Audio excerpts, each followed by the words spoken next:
Hello students, हमारा next topic है preparation properties and uses of ethanol. Ethanol का chemical formula होता है CH3CHO और इसका स्ट्रक्चर होता है ये कार्बन और ऑक्सीजन के बीच में डबल बॉन्ड और ये सिंगल बॉन्ड H। ये हमारे पास क्या होता है CH3CH और डबल बॉन्ड O, ये हमारे पास क्या हो जाएगा इथेनॉल। ये अब उसके बाद इसको हम क्या बोलते हैं एसिटल्डिहाइड, भी इसका सेकंड नाम है एसिटल्डिहाइड। अब इसके मेथड ऑफ प्रिपरेशंस में हम इसको कैसे तैयार कर सकते हैं, एक तो फ्रॉम इथेनॉल तैयार कर सकते हैं। इथेनॉल का अगर हम ऑक्सीडेशन करवा दें तो हमारे पास इथेनॉल मिल जाता है। जैसे हमारे पास ये रिएक्शन है CH3CH2OH, इसका अगर हम ये ऑक्सीडाइजिंग एजेंट हमारा K2Cr2O7 या फेंटन रिएजेंट, ये दोनों के दोनों क्या हमारे पास ऑक्सीडाइजिंग एजेंट है, इनके साथ रिएक्शन करवाते तो हम हमारे पास देखो क्या होता है, ये रिएक्शन है तुम्हारी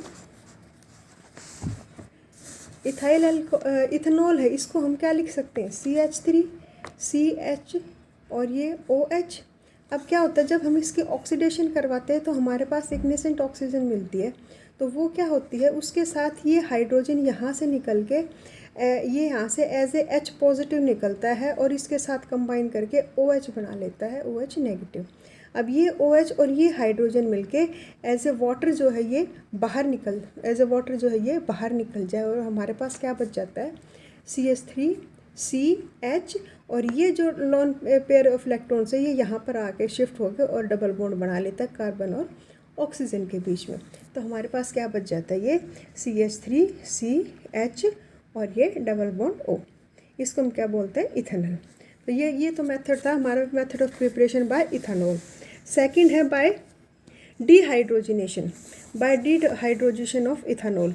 इसकी हम डिहाइड्रोजिनेशन करवाते हैं। डिहाइड्रोजिनेशन का मतलब होता है कि उसमें से अगर हम हाइड्रोजन को निकाल देते हैं, तो जैसे ये अगर इथेनॉल है इसकी डिहाइड्रोजिनेशन करवाएंगे हम, इसको 300 डिग्री सेल्सियस पे हीट करेंगे कॉपर के प्रेजेंस में, तो हमारे पास क्या हो जाएगा इसमें से ये हाइड्रोजन निकल जाएगी तो और हमारे पास क्या बच जाएगा CH3CH डबल बॉन्ड O और ये H2। अब ये कैसे होगी ये रिएक्शन, इसमें देखो ये हमारे पास है रिएक्शन, ये है इथेनॉल CH3CH2 और ये OH। अब क्या होता है जब इसको हम हीट करते हैं तो ऑक्सीजन के OH ग्रुप का हाइड्रोजन और कार्बन के साथ वाला हाइड्रोजन ये दोनों कंबाइन करके हाइड्रोजन बना लेते हैं और ये निकल जाते हैं। और ये जो इलेक्ट्रॉन से ये यहाँ से जो लॉन पेयर ऑफ इलेक्ट्रॉन बचा हुआ इसके साथ क्या है कंबाइन करके डबल बॉन्ड बना देता है। तो हमारे पास क्या बन जाएगा H3C सिंगल बॉन्ड H और डबल बॉन्ड O। तो ये हमारे पास क्या बन गया इथेनॉल बन गया या एसिटल्डिहाइड बन गया। नेक्स्ट मेथड है हमारा वैकर प्रोसेस। वैकर प्रोसेस में हमारे क्या है कि अगर हम इथीन लेंगे, इथीन को इसकी अगर इनकी प्रेजेंस में रिएक्ट करवाते हैं PDCl2 और वाटर की में, या इसके रिएक्शन उसमें प्रेजेंस में हम रिएक्शन करवाते हैं तो इथीन जो है वो क्या हो जाएगा इथेनॉल में चेंज हो जाएगी। इथीन जो है वो किस में हो जाएगी इथेनॉल में। सेम इसी तरीके से अगर हम इथाइल क्लोराइड से बनाते हैं इसको, इथाइल क्लोराइड का in the presence of DMSO हमारे पास क्या होता है डाई मिथाइल सल्फोक्साइड। इसका फार्मूला आता है CH3 ट्वाइस डाई मिथाइल और सल्फोक्साइड SO। तो इसमें भी हमारे पास क्या होता है ये है जैसे ये इथाइल क्लोराइड है CH3CH2 और ये Cl। जब हम इसकी रिएक्शन करवाते हैं इथाइल क्लोराइड से हमारे पास इथेनॉल बनेगा, इसी तरीके से इथीन से हमारे पास इथेनॉल बनेगा। ठीक है, तो ये दोनों तुमने याद करने हैं। नेक्स्ट है हमारे प्रॉपर्टीज़, इसकी फिजिकल प्रॉपर्टीज़। वही कलरलेस लिक्विड होता है, इसका बॉइलिंग पॉइंट जो है कितना है 21 डिग्री सेल्सियस है। It has characteristics pungent smell होती है। It is soluble in water, chloroform, methyl alcohol and ether. इनमें ये क्या होता है सोल्यूबल होता है। नेक्स्ट है हमारे पास इसकी केमिकल प्रॉपर्टीज़। केमिकल प्रॉपर्टीज़ में क्या है फास्फोरस पेंटाक्लोराइड के साथ रिएक्शन है या क्लोरीन के साथ रिएक्शन है या सेलेनियम डाइऑक्साइड SeO2 इनके साथ रिएक्शन करवाएंगे तो हमारे पास देखो क्या हो जाएगा ये PCl5 के साथ अगर हम रिएक्शन करवाएंगे तो हमारे पास PCl5 में 5 क्लोरीन है तो उसमें से 2 तो हमारे पास इसके साथ अटैच्ड हो जाएंगी और साथ में क्या बन जाएगा, POCl3। कैसे होगी ये रिएक्शन, ये देखो इसमें PCl5 में ये हमारे पास इथेनॉल है CH3 CH double bond O, इसमें फास्फोरस और ये क्या है हमारे पास पेंटाक्लोराइड। तो इसमें हमारे पास क्या हो जाएगा कि 3 जो क्लोरीन है वे इस ऑक्सीजन के साथ मिलके क्या बना लेंगी, POCl3 माइनस क्या हो जाएगा हमारे पास ये POCl3 और बच क्या जाएगा H3CH और ये जो 2 इलेक्ट्रॉन्स ऑक्सीजन के बचे ये क्लोरीन कार्बन के बचे ये क्लोरीन के साथ मिलके क्या बना देंगे, CH3CH और ये Cl और ये Cl। इसको हम क्या बोलेंगे, इथाइलिडीन क्लोराइड, इथाइल से इथाइलिडीन क्लोराइड। ठीक है, इसमें हमारे पास क्या हो जाएगा, POCl3 निकल जाएगा। नेक्स्ट रिएक्शन है हमारी क्लोरीन के साथ। क्लोरीन के साथ जो रिएक्शन होगी उसमें क्या हो जाएगा हमारे पास, देखो इसके क्या हैं 3 मॉलिक्यूल्स ऑफ क्लोरीन है। 3 मॉलिक्यूल्स ऑफ क्लोरीन को जब हम इथेनॉल के साथ रिएक्ट करवाते हैं तो हमारे पास ये क्लोरल बनता है और 3 HCl बन जाते हैं, ये मॉलिक्यूल्स बनते हैं। तो कैसे रिएक्शन होती है इसकी, देखो ये है हमारे पास इथेनॉल है CH3CH डबल बॉन्ड O और ये 3 क्लोरीन है। 3 क्लोरीन का मतलब क्या हो गया, हमारे पास ये 6 क्लोरीन के एटम है।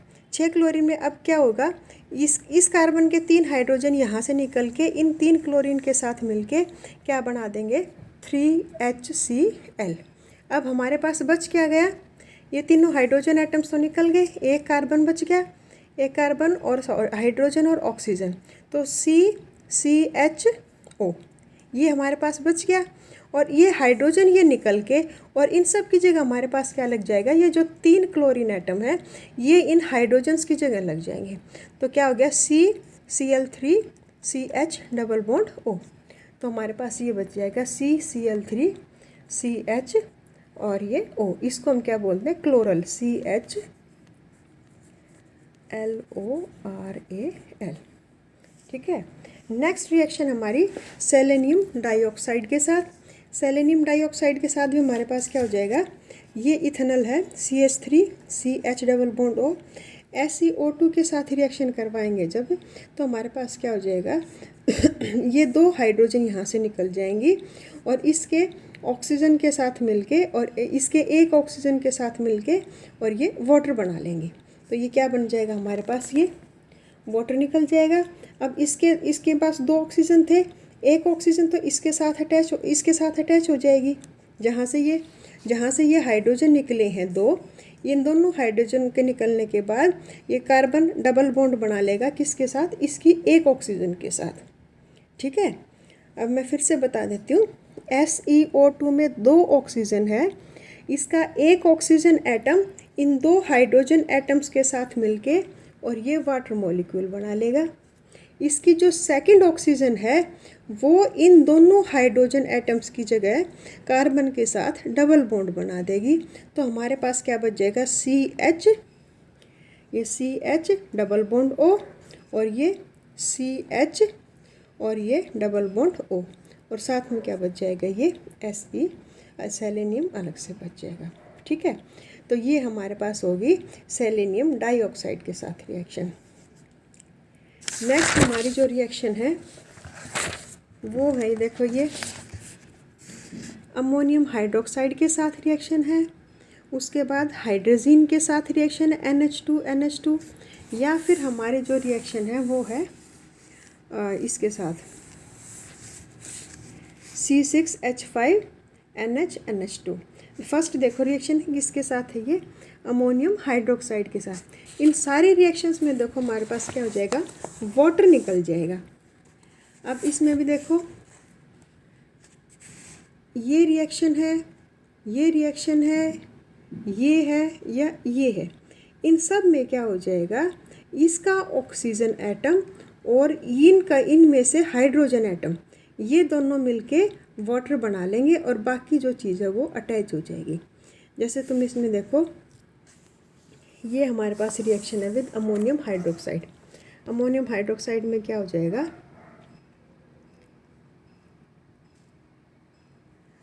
CH3CH double bond O plus H NHOH।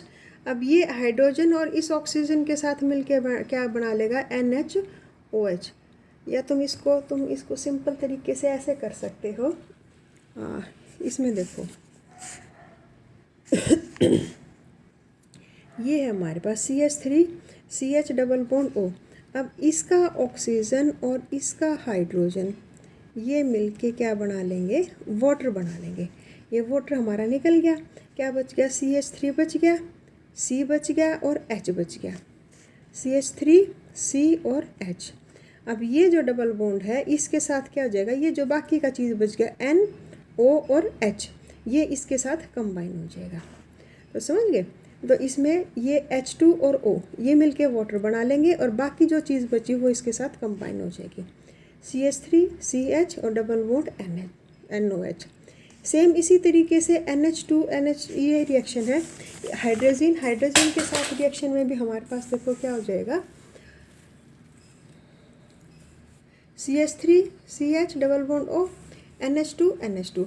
अब इस हाइड्रोजन और ये ऑक्सीजन मिलके वाटर मॉलिक्यूल बना के बाहर निकल जाएंगे और बाकी का क्या बच गया, यहाँ तक CH3HC डबल बॉन्ड इतना बच गया और NH2 बच गया। तो हमारे पास ये हो जाएगा CH3CH डबल बॉन्ड N और ये NH2। ये हमारे पास क्या बन जाएगा, एसिटल्डिहाइड हाइड्राजोन, एसिटल्डिहाइड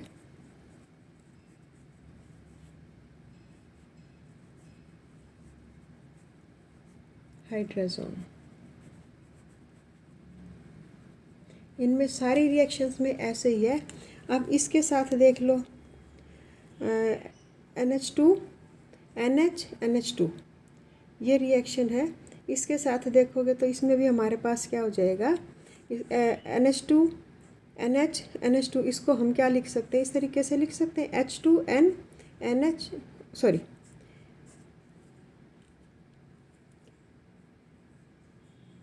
ये NH2 नहीं है, ये C6H5 है, NH2 नहीं है, ये NH2 NH और ये हमारे पास ये यहाँ पर क्या है, C6H5 है, C6H5 H2N NH C6H5। इसमें भी क्या हो जाएगा, वही इसका ऑक्सीजन और इसके हाइड्रोजन मिलके वाटर निकाल लेंगे और बाकी जितना जो भी चीज़ बचा वो सारा कंबाइन कर जाएगा, H3C सिंगल बॉन्ड H और ये कार्बन और इसका ये बाकी सारा का सारा। तुम ये देखो यहाँ पर H3C कार्बन और ये हाइड्रोजन और बाकी का क्या बचा, हाइड्रोजन निकलने के बाद NH C6H5, ये NH C6H5।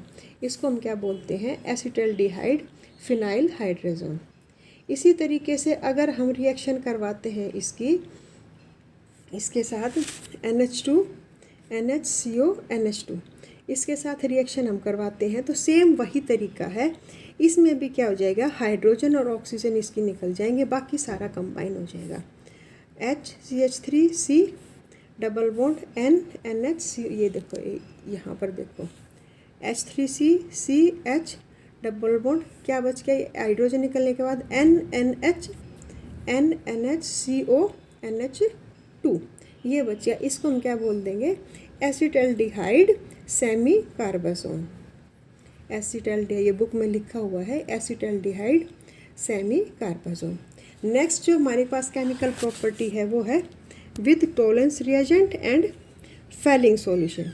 तो इसमें तुमने ये ध्यान रखना है, चाहे टोलेंस रिएजेंट ये हो सिल्वर ऑक्साइड हो Ag2O या फेलिंग सॉल्यूशन हो कॉपर ऑक्साइड हो या हमारे पास ये रिएक्शन हो K2Cr2O7 के साथ, इन सब में हमारे पास क्या है, इथेनॉल रिएक्ट करके और हमारे पास बना देगा एसिटिक एसिड। ठीक है। अब जैसे इसमें है टोलेंस रिएजेंट है, इथेनॉल के साथ रिएक्शन करेगा तो CH3COOH बन जाएगा। अब ये ऑक्सीजन जो है ये क्या हो जाएगा, इसके साथ आके कंबाइन कर गया CH3COOH। ठीक है। और बाकी क्या बच जाएगा, ये सिल्वर के प्रेसिपिटेट्स बच जाएंगे। इसी तरीके से फेलिंग सॉल्यूशन है, कॉपर ऑक्साइड है, इसमें भी क्या बन जाएगा CH3COOH और ये इसके क्यूप्रस ऑक्साइड्स के रेड प्रेसिपिटेट्स बन जाएंगे। ठीक इसी तरीके से अगर हम क्या करें, पोटाशियम डाइक्रोमेट के साथ इसका ऑक्सीडेशन करवाते हैं तो भी हमारे पास क्या बनता है, एसिटिक एसिड। ये तुमने याद करनी है रिएक्शंस। अब उसके बाद इसके यूजेस आ जाते हैं। Acetaldehyde act as an antiseptic inhalant is nose troubles. ये इसकी स्मेल सूंघ, जब किसी के नोज़ में प्रॉब्लम होती है तो उसको जैसे इनहेलर वगैरह सूंघाते हैं ना, उस टाइप से इसको एसिटल्डिहाइड को हम यूज़ करते हैं। In the preparation of acetaldehyde ammonia rubber accelerator, ये हमारे पास ये बनता है। उसके बाद in the preparation of dyes and drugs, और it is used in silvering of a mirror. जब मिरर के पीछे सिल्वर पॉलिश की जाती है उसमें भी हम इसको यूज़ करते हैं। ये यूजेस तुमने याद करने हैं, ठीक है। नेक्स्ट जो टॉपिक है हमारे पास प्रोपेनॉन वाला, वो बेटा तुम्हारे सिलेबस में तो नहीं दे रखा, इसलिए मैं तुम्हें नहीं करवाऊंगी। तुम ये सिलेबस देखो एल्डिहाइड्स एंड कीटोन्स का, तो उसमें तुम्हें क्या दे रखा है, मिथेनॉल और इथेनॉल दे रखा है। उसके बाद अमीन्स दे रखा है। प्रोपेनॉन का, कीटोन्स का एक्चुअली तुम्हारे में दे ही नहीं रखा, वो काट रखा है, तो वो रहने देना। मिथेनॉल कर लेना, इथेनॉल कर लेना। ये मैंने दोनों तुम्हें करवा दी। अब तुम्हें अमीन्स का करवाऊंगी नेक्स्ट टॉपिक। Thank you.